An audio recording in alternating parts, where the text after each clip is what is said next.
आज 11 तारीख 4 माह की और ठीक है होली की वजह 10 लाख होली का तब बंद और बंद से सुना और बंद और संबंध से सुना आज सब के साथ कतर बा अपने बच्चों को गुजरात की सब बच्चों के साथ सब बच्चों के रगड़ बा के स्वागत करती का स्वागत करने की उन्होंने इसे सौदा किया है टमाटर सौदा किया और टमाटर से सौदा किया सौदा की हुई है और सौदा कहां किया इतना बड़ा सौदा करने में स्वागत आना है ये नाम नहीं समझ दुनिया में आपको नाम नहीं अभी कर समझ असमझ या यह अलग माताएं परमान प्राप्ति की प्राप्ति करते लेकिन बापे पहले माताओं कभी को भी ना बेटा सौदा भी से आसान में बना ज्ञान का फल से माताओं कभी को यह बेटा जगदम्बा निमित्त कभी करना माता के पास भी अपनी जो छुपी हुई प्रॉपर्टी रहती है लेकिन कन्या माता से बड़ी तो आपने कैसे पहले सौदा बनाया और सौदा कितना बड़ा किया जो गरीब कुमारी से जगदम्बा सुधन देवी लक्ष्मी बना दिया जो आज भी तक भी भी मल्टी मिलियन करोड़पति लेकिन लक्ष्मी से धन जरूर मांगेंगे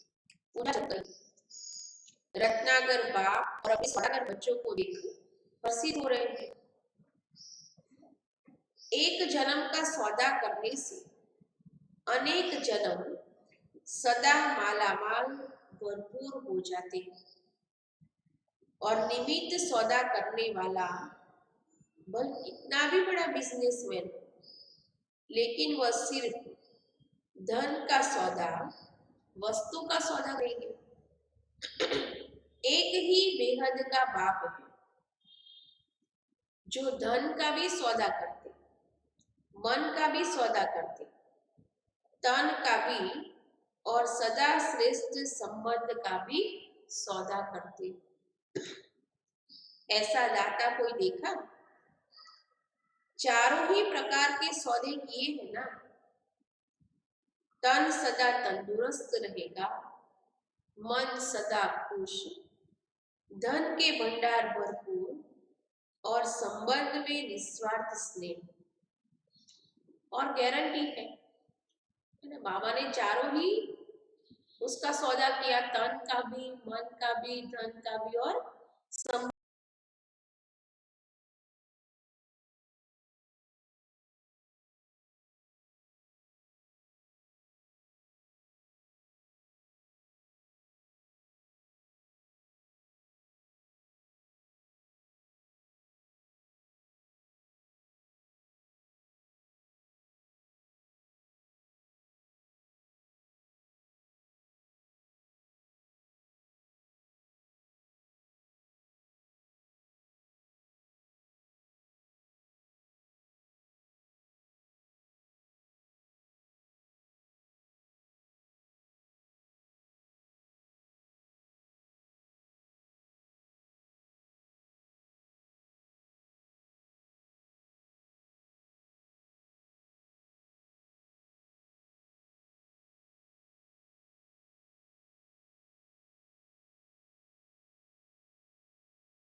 संबंध का भी, और साथ साथ गारंटी भी दिया कि अगर तन बाबा के कार्य में यूज करोगे तो तन सदा स्वस्थ रहेगा, मन से सेवा की तो मन सदा खुश रहेगा।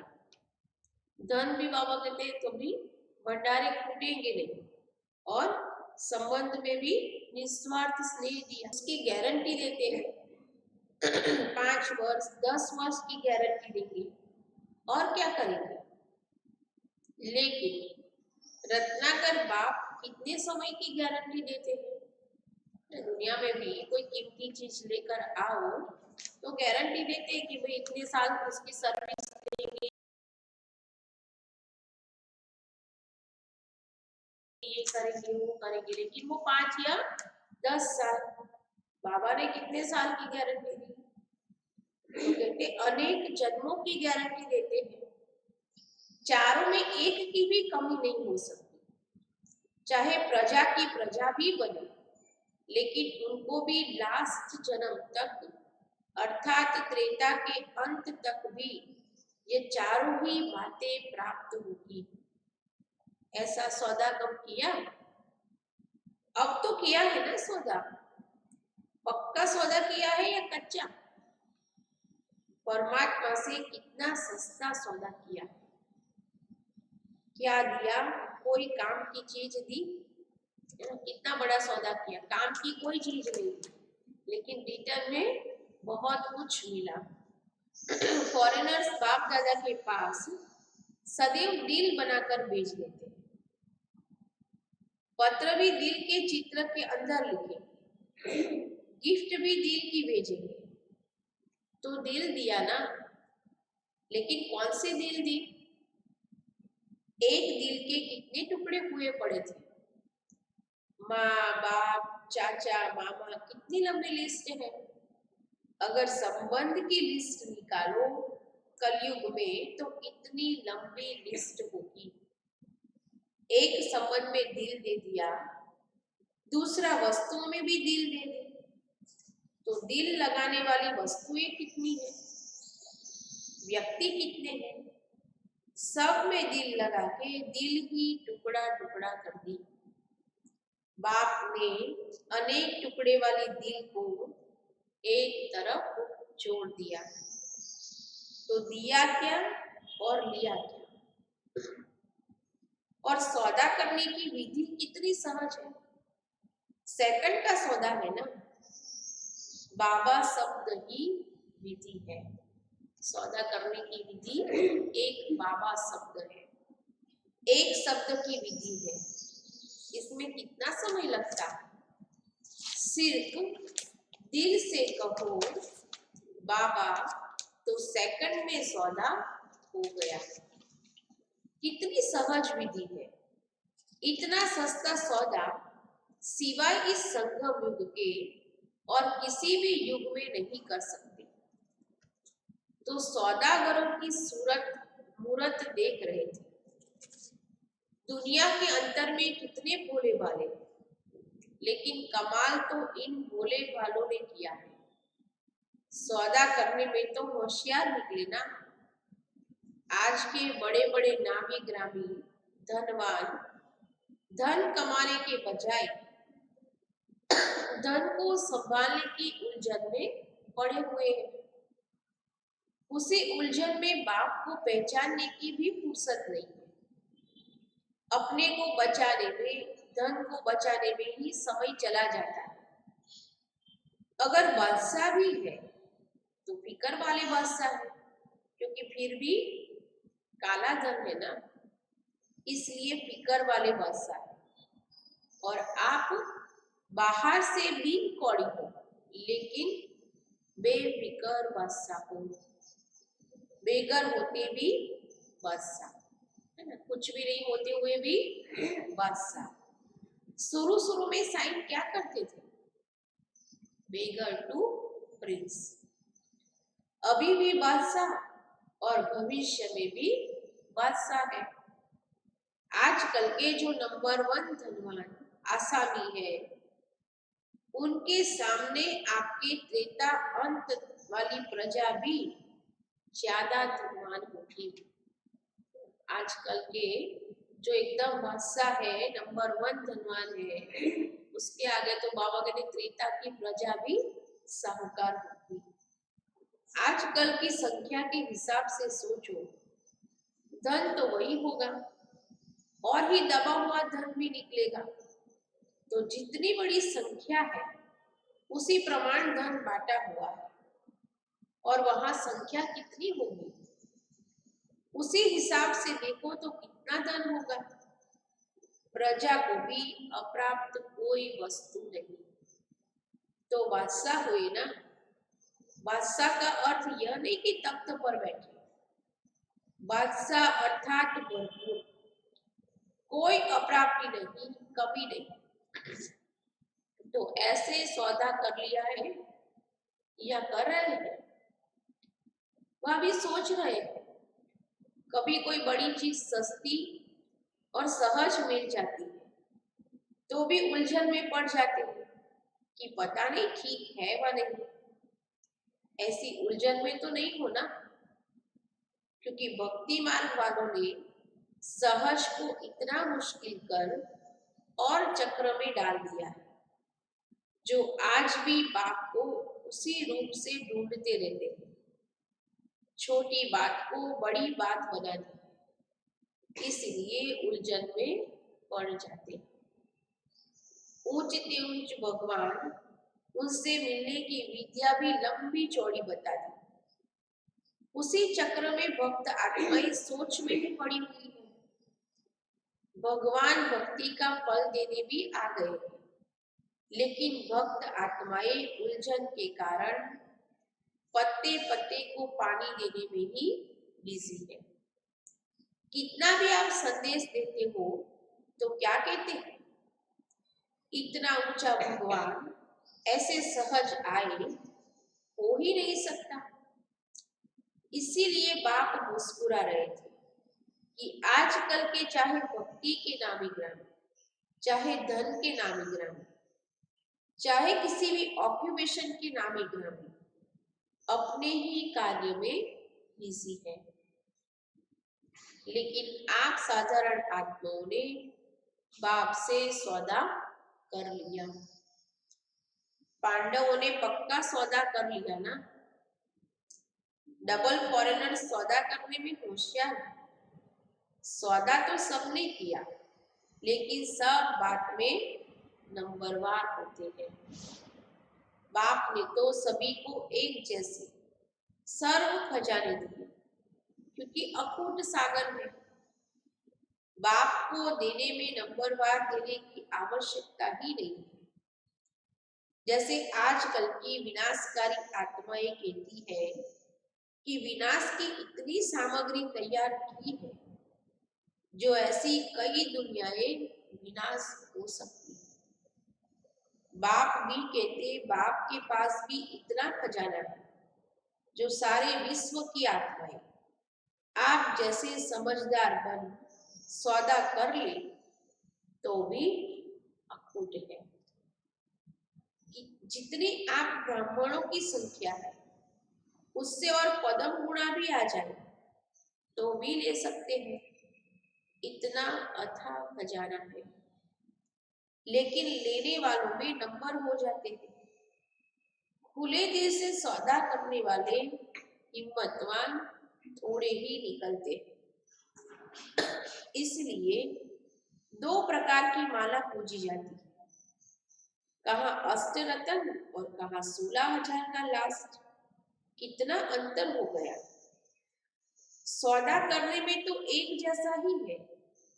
लास्ट नंबर भी कहता बाबा और फर्स्ट नंबर भी कहता बाबा। शब्द में अंतर नहीं है। सौदा करने की विधि एक जैसी है और देने वाला दाता भी एक जैसा देता है। ज्ञान का खजाना व शक्तियों का खजाना, जो भी संगम युगी खजाने जानते हो, सबके पास एक जैसा ही है। किसी को सर्व शक्ति दी, किसी को एक शक्ति दी, व किसी को एक गुण व किसी को सर्व गुण दिया। यह अंतर नहीं। बाबा ने सभी खजाने सभी बच्चों को एक जैसे ही दिए, चाहे पहला नंबर वाला हो चाहे लास्ट नंबर वाला, सभी का टाइटल एक ही है, आदि मध्य अंत के ज्ञान को जानने वाले त्रिकालदर्शी मास्टर सर्वशक्तिवान। ऐसे नहीं कि कोई सर्वशक्तिवान है, कोई सिर्फ शक्तिवान है, नहीं, सभी को सर्वगुण संपन्न बनने वाली देव आत्मा कहते हैं, गुण मूर्ति कहते हैं। खजाना सभी के पास है, एक मास से स्टडी करने वाले भी ज्ञान का खजाना ऐसे ही वर्णन करता जैसे 50 वर्ष वाले वर्णन करते हैं। अगर एक एक गुण पर शक्तियों पर भाषण करने के लिए करें तो बहुत अच्छा भाषण कर सकते हैं। बुद्धि में है तब तो कर सकते हैं ना। तो खजाना सबके पास है, बाकी अंतर क्या हो गया? नंबर 1 सौदागर खजाने को स्व के प्रति मनन करने से कार्य में लगाते, उसी अनुभव की ऑथोरिटी से अनुभवी बन दूसरों को बांटते ना। जो नंबर 1 सौदागर है वो खजाने को क्या करते, मनन करके खुद अनुभव करते और दूसरों को भी वो अनुभव बांटते। कार्य में लगाना अर्थात खजाने को बढ़ाना। एक है सिर्फ वर्णन करने, दूसरे है मनन करने वाले। तो मनन करने वाले जिसको भी देते वह स्वयं अनुभवी होने के कारण दूसरे को भी अनुभवी बना सकते हैं। वर्णन करने वाले दूसरों को भी वर्णन करने वाला बना देते। महिमा करते रहेंगे लेकिन अनुभवी नहीं बनेंगे, स्वयं महान नहीं बनेंगे लेकिन महिमा करने वाले बनेंगे। तो नंबर 1 अर्थात मनन शक्ति के खजाने के अनुभवी बनाने वाले अर्थात दूसरे को भी धनवान बनाने वाले। इसलिए गुणों का खजाना सदा बढ़ता जाता है और समय प्रमाण स्वयं प्रति और दूसरों के प्रति कार्य में लगाने से सफलता स्वरूप सदा रहते हैं। सिर्फ वर्णन करने वाले दूसरे को भी धनवान नहीं बना सकेंगे और अपने प्रति भी समय प्रमाण जो शक्ति, जो गुण, जो ज्ञान की बातें यूज करनी चाहिए वह समय पर नहीं कर सकते।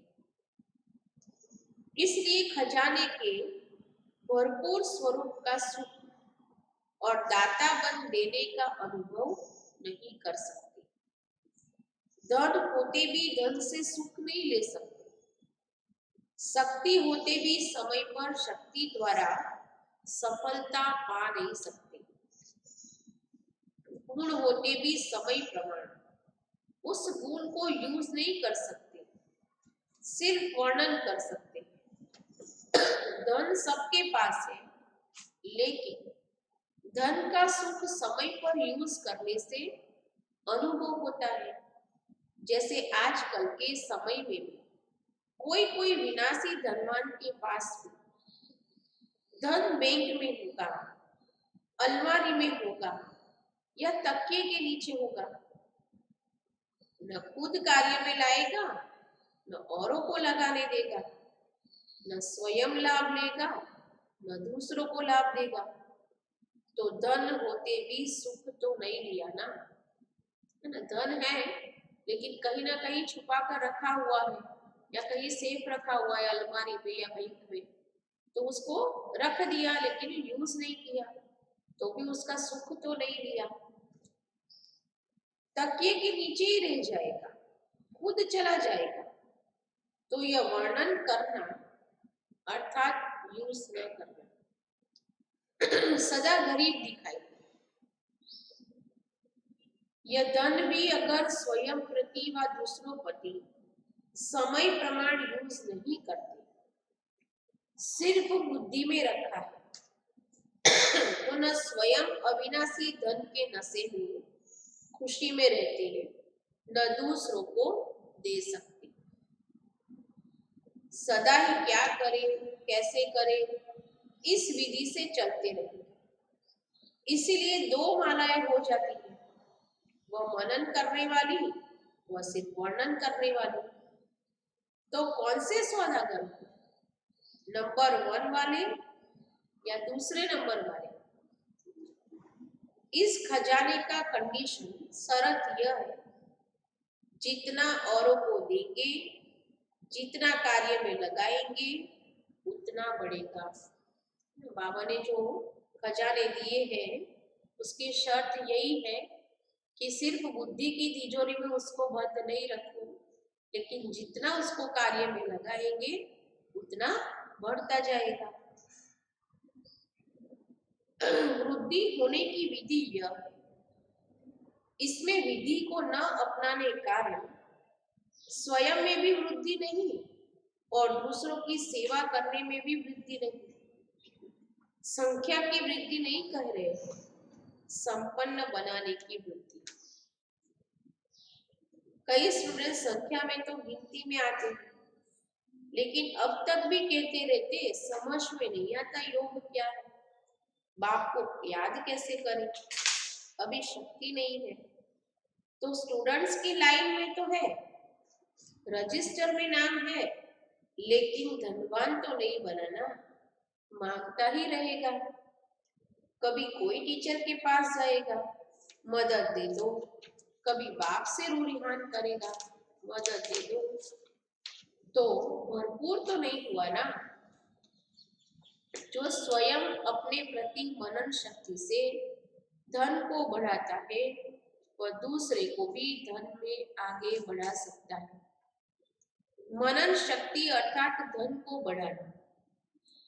तो धनवान की खुशी, धनवान का सुख अनुभव करना, समझा? मनन शक्ति का महत्व बहुत है। जितना ज्ञान का मनन करेंगे उतना खजाना बढ़ता जाएगा, धन बढ़ता जाएगा। तो धनवान की खुशी और धनवान का सुख अनुभव करेंगे। पहले भी थोड़ा इशारा सुनाया, और भी मनन शक्ति के महत्व का आगे सुनाएंगे। चेक करने का काम देते रहते हैं, रिजल्ट आउट हो और फिर आप कहो कि हमें तो पता नहीं, ये बात तो बाप दादा ने कही नहीं थी, इसीलिए रोज सुनाते रहते हैं। चेक करना अर्थात चेंज करना। अच्छा, सर्वश्रेष्ठ सौदागर आत्माओं को सदा सर्व खजानों को समय प्रमाण कार्य में लगाने वाले महान विशाल बुद्धिमान बच्चों को सदा स्वयं को और सर्व को संपन्न अनुभव कर अनुभवी बनाने वाले अनुभव की अथॉरिटी वाले बच्चों को ऑलमाइटी अथॉरिटी बाप दादा का याद प्यार और नमस्ते। फिर ईस्टर्न जोन के भाई बहनों से अव्यक्त बाप दादा की मुलाकात है। ईस्ट से सूर्य उदय होता है ना, तो ईस्ट जोन अर्थात सदा ज्ञान सूर्य उदय है। ईस्टर्न वाले अर्थात सदा ज्ञान सूर्य के प्रकाश द्वारा हर आत्मा को रोशनी में लाने वाले, अंधकार समाप्त करने वाले। सूर्य का काम है अंधकार को खत्म करना। तो आप सब मास्टर ज्ञान सूर्य अर्थात चारों ओर का अज्ञान समाप्त करने वाले हो ना। सभी इसी सेवा में बिजी रहते हो या अपनी व प्रवृत्ति की परिस्थितियों के झंझट में फंसे रहते हो। सूर्य का काम है रोशनी देने के कार्य में बिजी रहना, चाहे प्रवृत्ति में, चाहे कोई भी व्यवहार में, चाहे कोई भी परिस्थिति सामने आए। लेकिन सूर्य रोशनी देने के कार्य के बिना रह नहीं सकता। तो ऐसे मास्टर ज्ञान सूर्य को या कभी उलझन में आ जाते। पहला कर्तव्य है ज्ञान की रोशनी देना। जब यह स्मृति में रहता है कि परमार्थ द्वारा व्यवहार और परिवार दोनों को श्रेष्ठ बनाना है, तब यह सेवा स्वतः होती है। जहाँ परमार्थ है वहाँ व्यवहार सिद्ध व सहज हो जाता है और परमार्थ की भावना से परिवार में भी सच्चा प्यार, एकता स्वतः ही आ जाती है।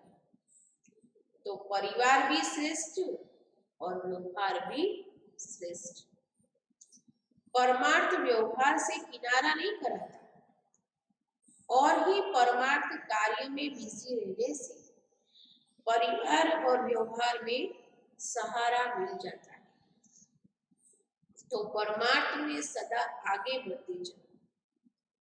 नेपाल वालों की निशानी में भी सूर्य दिखाते हैं ना, वैसे राजाओं में सूर्यवंशी राजा ही प्रसिद्ध है, श्रेष्ठ माने जाते हैं।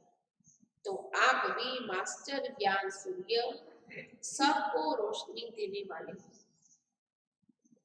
अच्छा, आज का वरदान है संगम युग पर हर कर्म कला के रूप में करने वाले 16 कला संपन्न भव। संगम युग विशेष कर्म रूपी कला दिखाने का युग, जिनका हर कर्म कला के रूप में होता है, उनके हर कर्म का व गुणों का गायन होता है।